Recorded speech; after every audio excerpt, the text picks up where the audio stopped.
नमस्कार। कल्याणमस्तु में आप सभी का स्वागत है। रामकृष्ण मिशन प्रयागराज में 26, 27 और 28 नवंबर 2023 स्वामी विज्ञानानंद जी के वार्षिक जन्म उत्सव को उत्साहपूर्वक मनाया गया। इन 3 दिवसीय कार्यक्रम में तीसरे दिन स्वामी आत्मश्रद्धानंद जी महाराज, सचिव रामकृष्ण मिशन कानपुर, ने स्वामी विवेकानंद जी के जीवन व उनके संदेशों पर प्रकाश डाला और हमें ज्ञानवर्धक बातें बताईं। आइए इसे हम सुनकर अपने जीवन में उतारने का प्रयास करते हैं। ओम जननीं शारदां देवीं रामकृष्णं जगद्गुरुं पादपद्मे तयोः श्रित्वा प्रणमामि मुहुर्मुहुः। नमः श्रीयतिराजाय विवेकानन्दसूरये सच्चित्सुखस्वरूपाय स्वामिने तापहारिणे। मंच पर आसीन परम श्रद्धेय स्वामी अक्षयानंद जी महाराज को प्रणाम। सामने बैठे दोनों महाराज जी को प्रेम भरा नमस्ते। अभी अभी हमने एक सुंदर ओजस्वी पूर्ण एक चिंतन सुना। चिंतन करने वाली डॉक्टर सुचित्रा मिश्रा जी को भी बहुत बहुत, मित्रा जी को भी बहुत बहुत धन्यवाद और अभिवादन। उनको ऐसे सुन रहे थे तो ऐसे लग रहा था ऐसे माँ सामने बैठी है, उनके विषय में बात चल रही है। मेरे समक्ष जो विषय रखा है वो स्वामी विवेकानंद और उनका संदेश। अब हम स्वामी जी पर चिंतन करेंगे।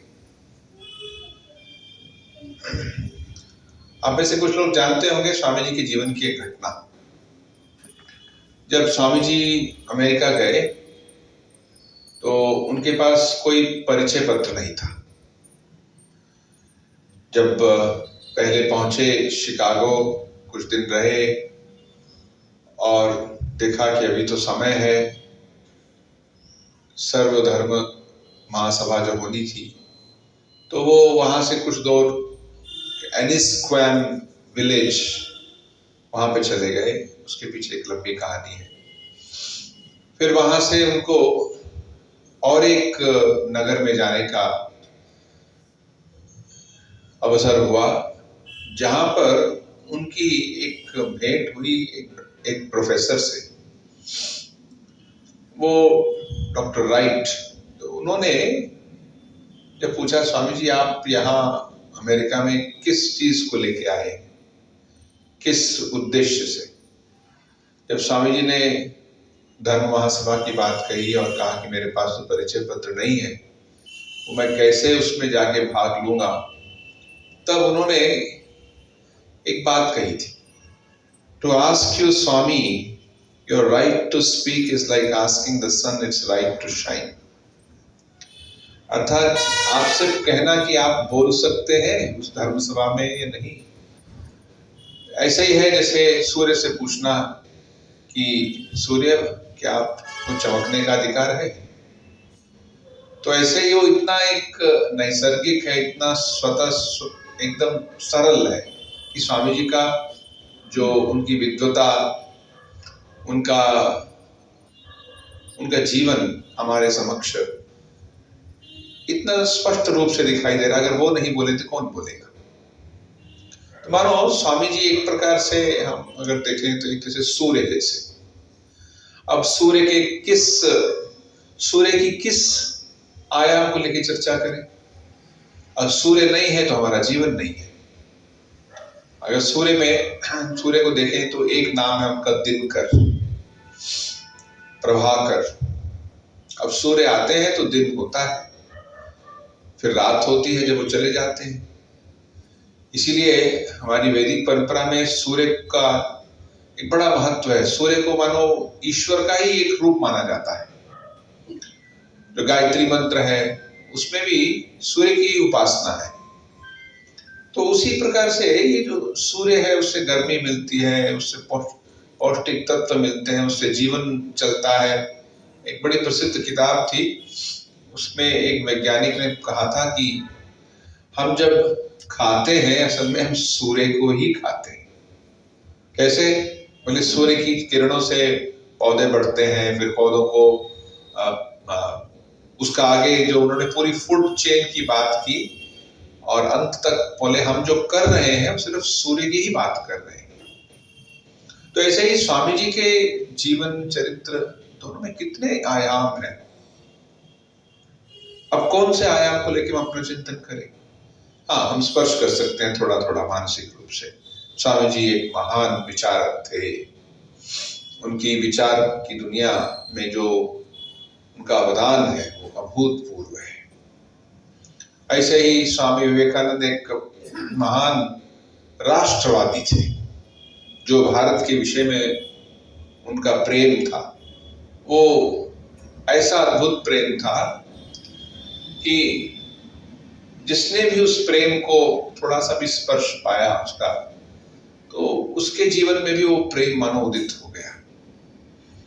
कितने स्वतंत्रता संग्रामी, कितने विचारक, कितने ऐसे लोग जिन्होंने देश के लिए कुछ किया है, उनकी प्रेरणा के स्रोत स्वामी विवेकानंद रहे हैं और रहेंगे भविष्य में भी। ऐसे ही स्वामी विवेकानंद के और भी बहुत से आयाम हैं। कुछ वर्षों पहले एक अंग्रेजी में पुस्तक निकली थी, Swami Vivekananda an intuitive scientist. Swami Vivekananda एक ऐसे वैज्ञानिक जो एक अपनी प्रज्ञा से, वो ट्रेनिंग से कि मैं एक साइंटिस्ट हूँ ऐसे नहीं थे।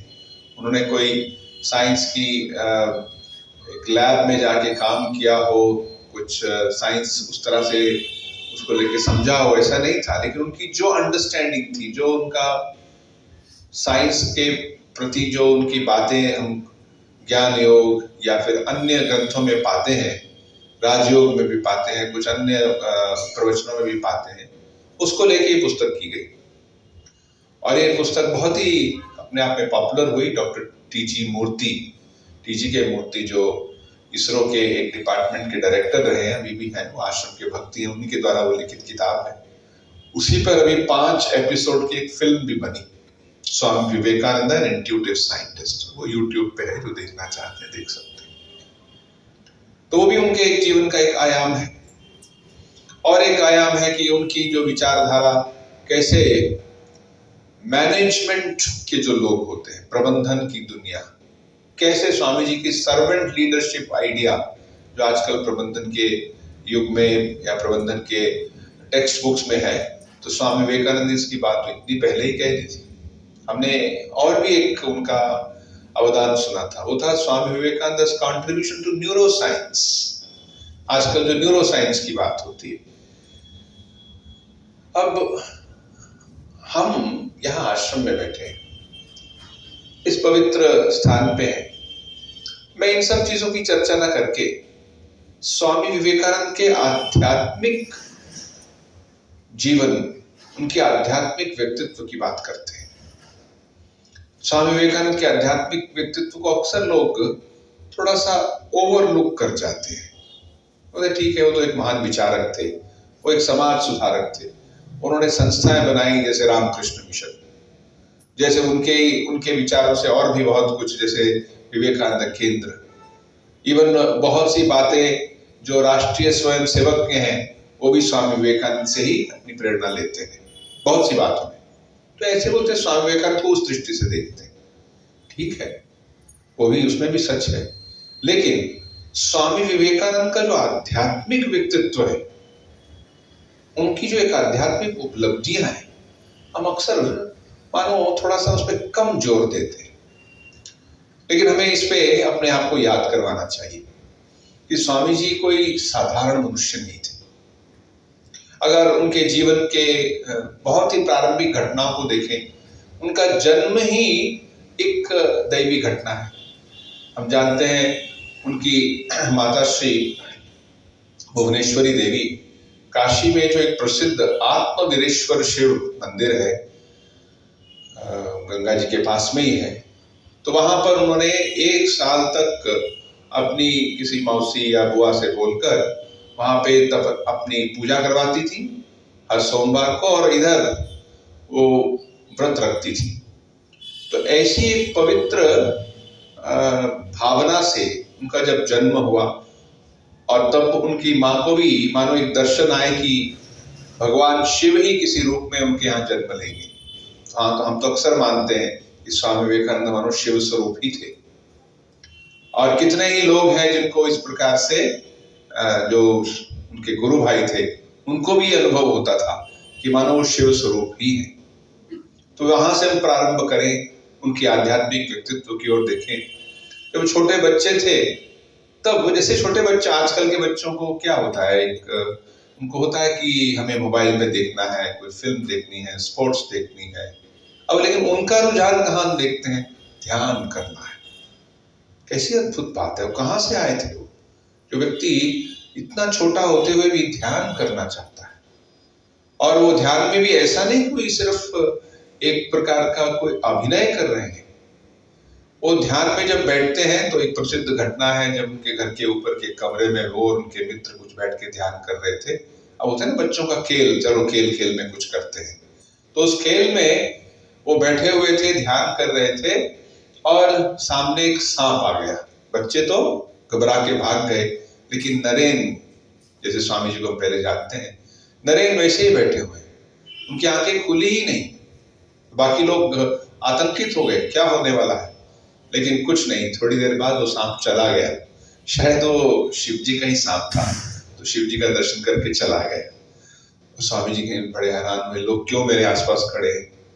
तो ये बचपन से ही उनको ध्यान करने की जो प्रवृत्ति।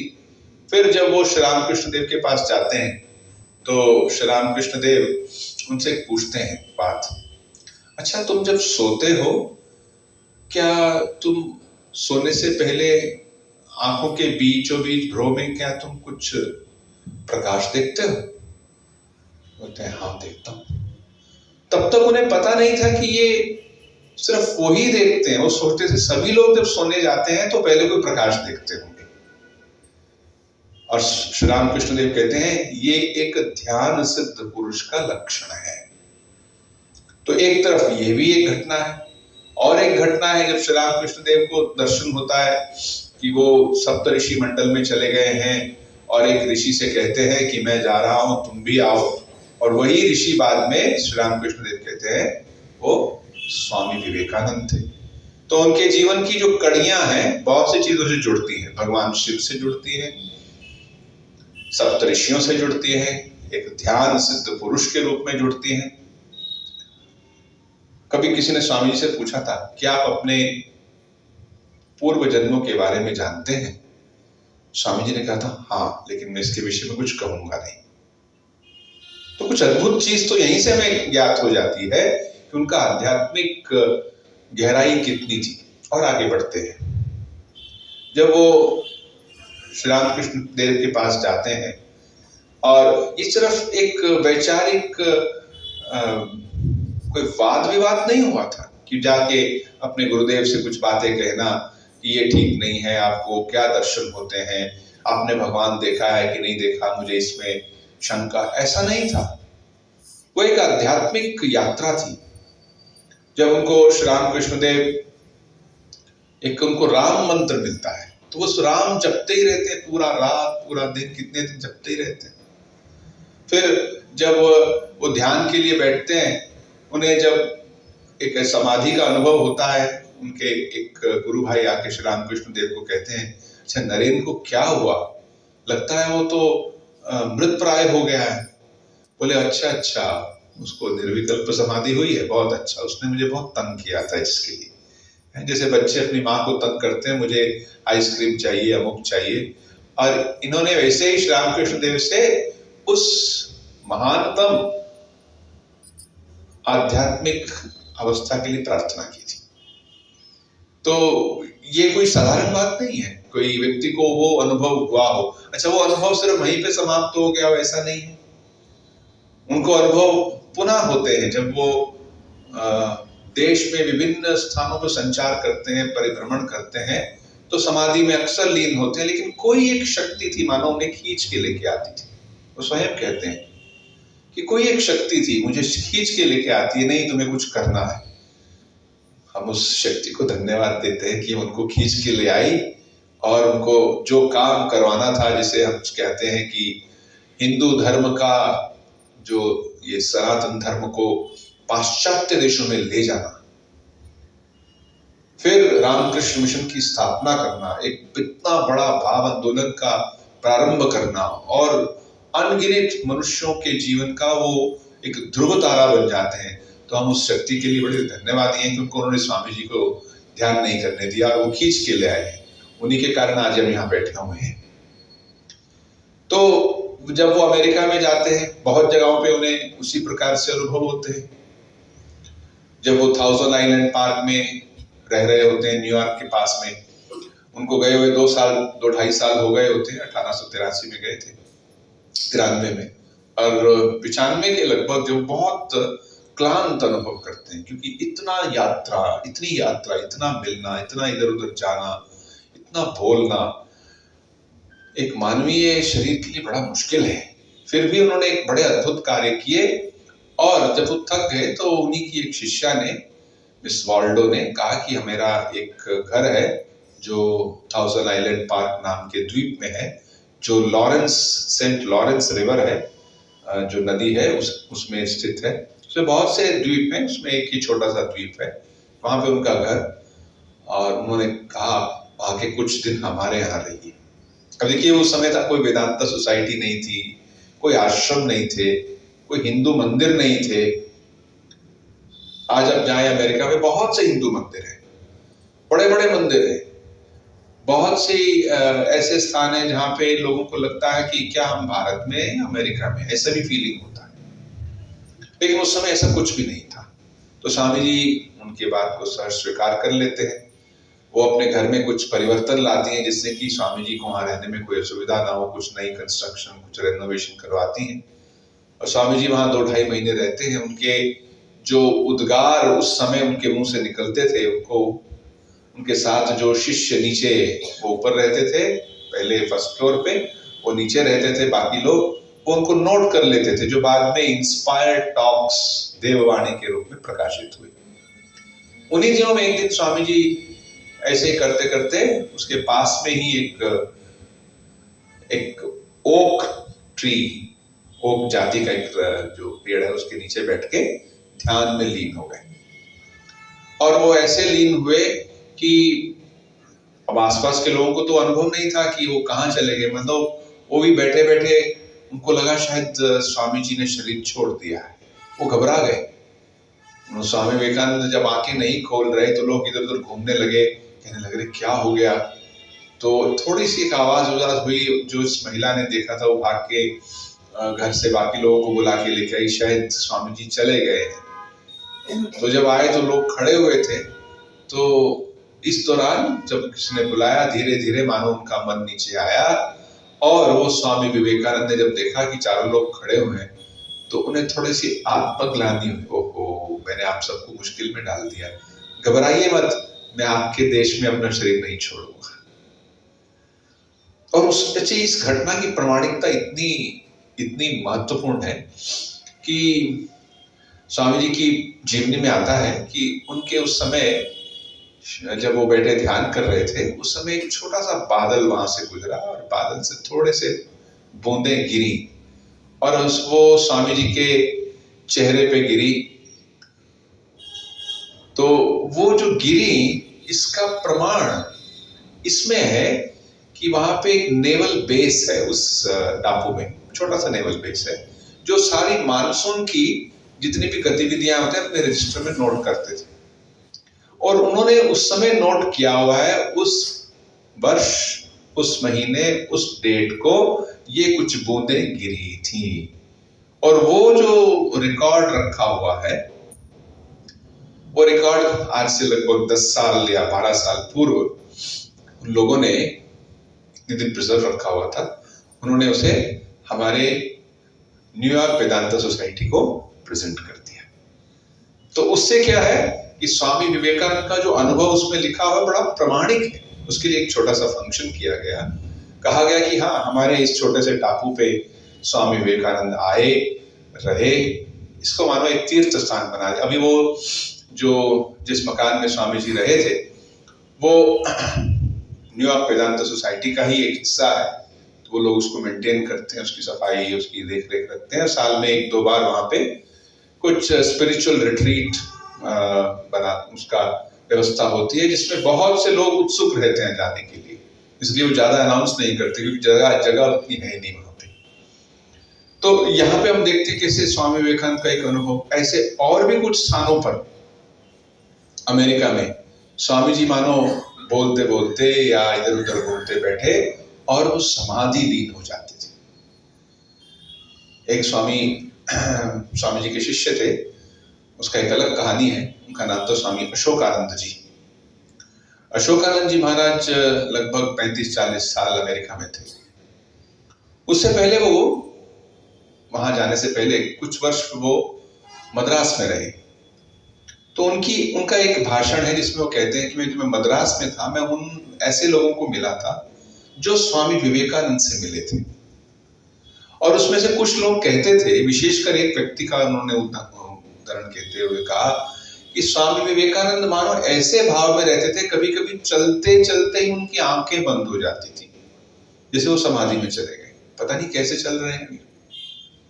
और फिर धीरे धीरे मानो वो इस जगत में कुछ चीज उनको आकर्षित नहीं करती थी। जैसे साधारण लोगों को हम जाते हैं देखते हैं तो यहाँ पे एक एडवर्टाइजमेंट, वहां पे एक लाइट, वहां पे एक दुकान, यहाँ पे ऐसा कुछ भी नहीं उनको लगता था, मानो वो अंतर्मुखी होके ही चल रहे हैं। इसीलिए जब स्वामी विवेकानंद ने राजयोग में हम पाते हैं पतंजलि योग सूत्रों का अंग्रेजी का अनुवाद, वो अपने आप में एक बड़ा ही अद्भुत अनुवाद है। जब वो अनुवाद कर रहे थे तो उस जमाने में तो अभी फाउंटेन पेन आए नहीं थे, उस जमाने में अभी बॉल पेन की तो प्रश्न ही नहीं था। तो कैसे लिखते थे वो?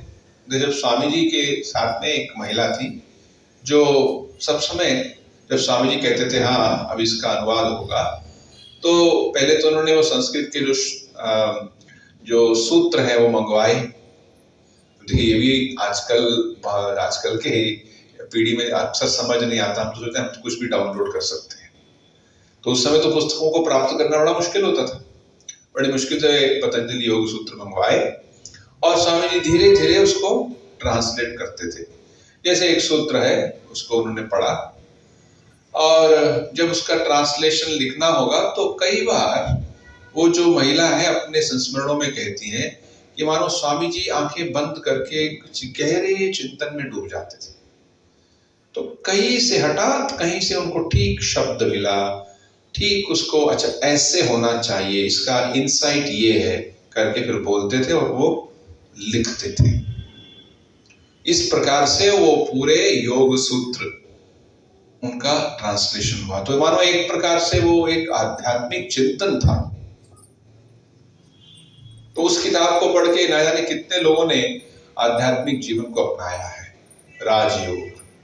राजयोग के का तो एक हिस्सा ये है और दूसरा हिस्सा इसमें स्वामी जी ने प्राण के बारे में और आकाश के बारे में, ये दो विचारों को लेके बहुत ही बड़ा ही सुंदर और बड़ा ही हृदय स्पर्शी उन्होंने जो विवरण दिया, उसका जो उल्लेख किया है वो तो इतना गहरा है कि निकोलस टेस्ला जो एक प्रसिद्ध साइंटिस्ट रहे हैं, उनका टेस्ला नाम का जो यूनिट है अभी भी फिजिक्स में चलता है, तो निकोलस टेस्ला ने भी उससे बहुत इंस्पिरेशन प्राप्त की, उससे बहुत उनको मार्गदर्शन मिला।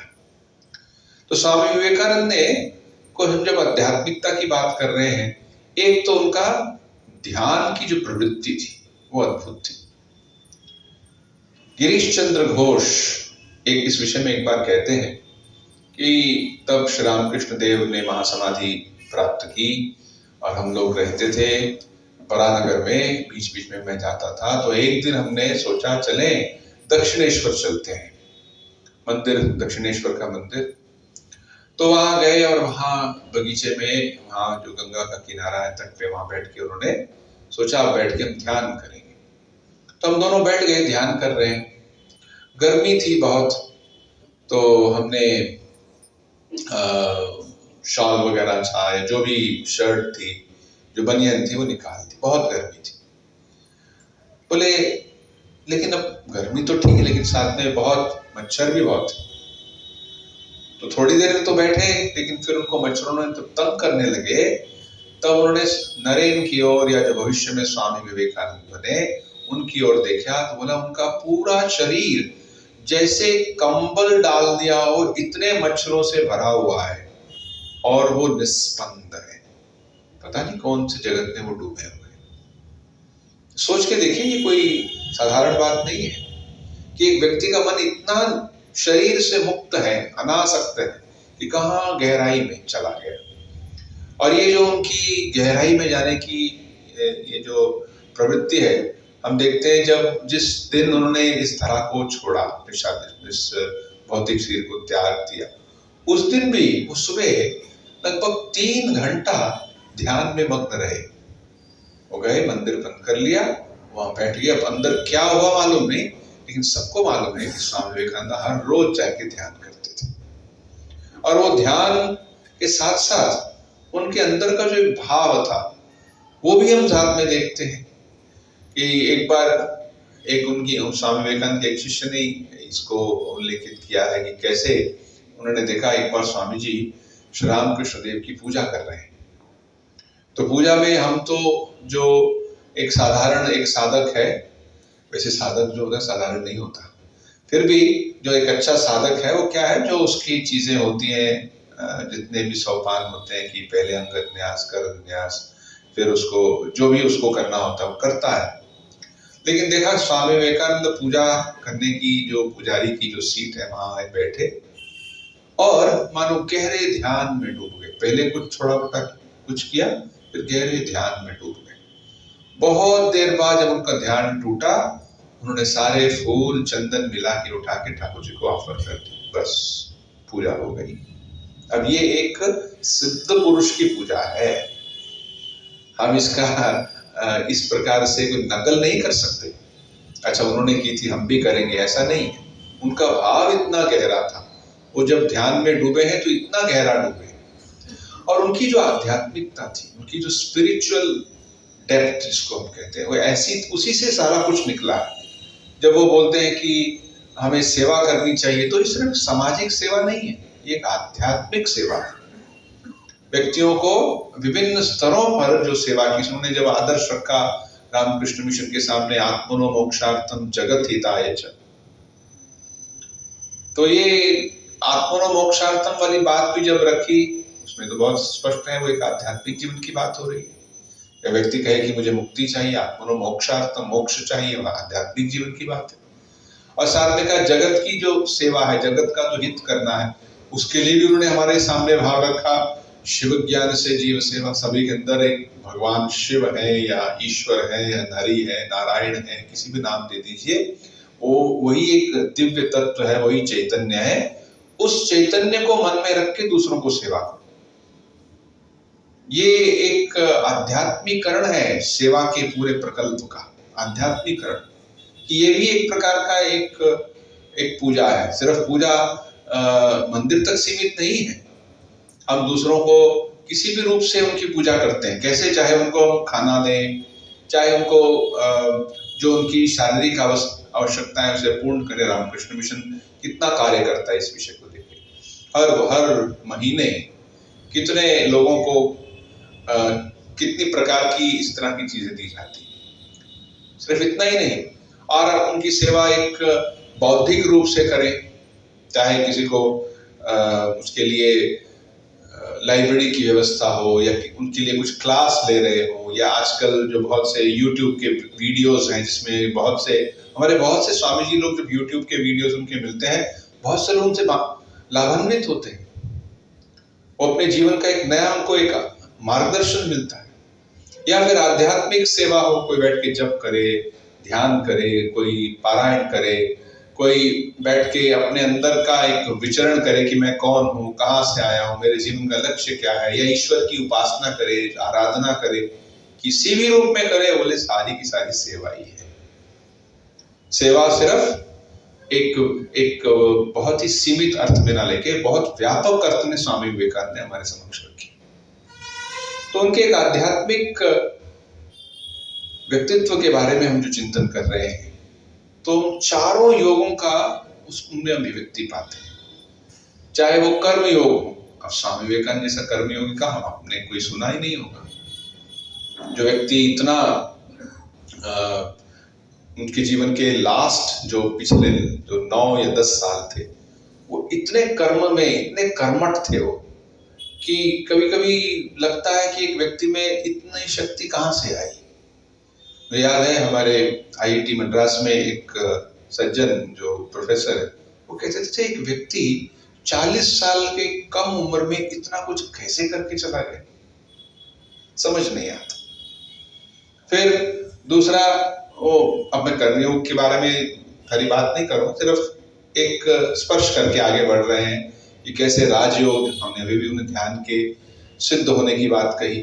फिर ज्ञान योग, अर्थात उनका जो आत्मा विषय जो ज्ञान था, ज्ञान योग के अगर आप उनके प्रवचन पढ़े तो उनमें एक जो हम उपनिषदों में पढ़ते हैं, जो ऋषियों ने बातें कही, जो गीता में है, इन सब की जो अंतर्दृष्टि है हम उसमें पाते हैं। साथ ही साथ उन्होंने आत्मा के विषय में जो आज के आधुनिक युग में जो विचार आए हैं, उनकी विरोध आए हैं या उनके संशय आए हैं, उसको भी बड़ा ही सुंदर ढंग से हमारे समक्ष वहां पे प्रस्तुत किया है।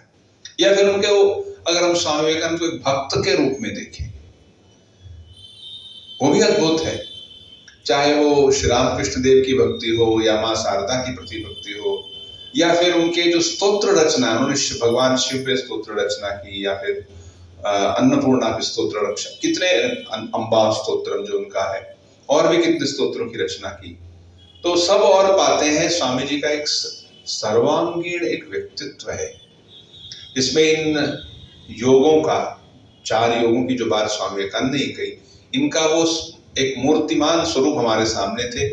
उनका एक आध्यात्मिक जीवन, ऐसा एक पवित्र जीवन, ऐसा एक अद्भुत जीवन, वो हमारे लिए सबके लिए ध्यान योग्य है। तो आज इस अवसर पर हम जब स्वामी जी की बातें कर रहे हैं, अभी पहले हमने माँ शारदा के बारे में सुना, अब हमने स्वामी जी के बारे में कुछ चिंतन किया, तो आइए हम उनसे प्रार्थना करें कि वो हमारे जीवन का एक अंग बन जाए, वो हमें मार्गदर्शन दे, हमारा उनके प्रति जो श्रद्धा, प्रेम, आदर, ये भाव और गहरा। कुछ लोग हैं जो थोड़ा बहुत स्वामी जी को यहाँ वहां पढ़ लेते हैं और हिचकिचाते नहीं कहने के लिए कि मैं तो स्वामी विवेकानंद का एक बड़ा फॉलोअर हूं। अब उनको कहने की पूरी स्वतंत्रता है, लेकिन आप गहराई से सोचिए, क्या स्वामी जी का फॉलोअर सिर्फ बोलने से ही हो जाएगा? क्या उनका हम उनका अनुयायी है सिर्फ कहने से होगा? क्या आपके जीवन में कोई परिवर्तन आया है? आपके व्यवहार में, आपकी जो प्रायोरिटीज हैं जीवन की, अच्छा मेरे जीवन का लक्ष्य क्या है, इन सब में कुछ परिवर्तन आया कि नहीं? जब परिवर्तन आया है तब हम अनुयायी हुए। सिर्फ पढ़ने से जब तय, वो एक मानो पहली एक सोपान है, पढ़ लिया, ठीक है, अब उसको जीवन में उतारने का प्रयास करें। तो आज इस शुभ अवसर पर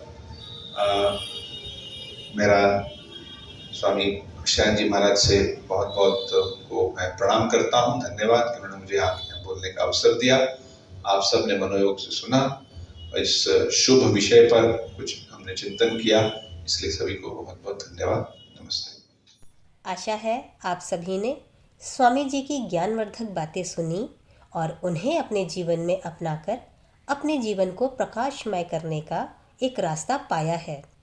इसी प्रकार की ज्ञानवर्धक बातें सुनने के लिए कल्याणमस्तु को सब्सक्राइब करें, मित्रों के साथ शेयर करें, लाइक का बटन दबाएं और कमेंट करके ज़रूर बताएं यह वीडियो आपको कैसा लगा और आने वाले समय में आप किस प्रकार की वीडियो को देखना चाहते हैं। आज के लिए बस इतना ही, तब तक कल्याणमस्तु देखते रहें। वीडियो को अंत तक देखने के लिए आप सभी का धन्यवाद।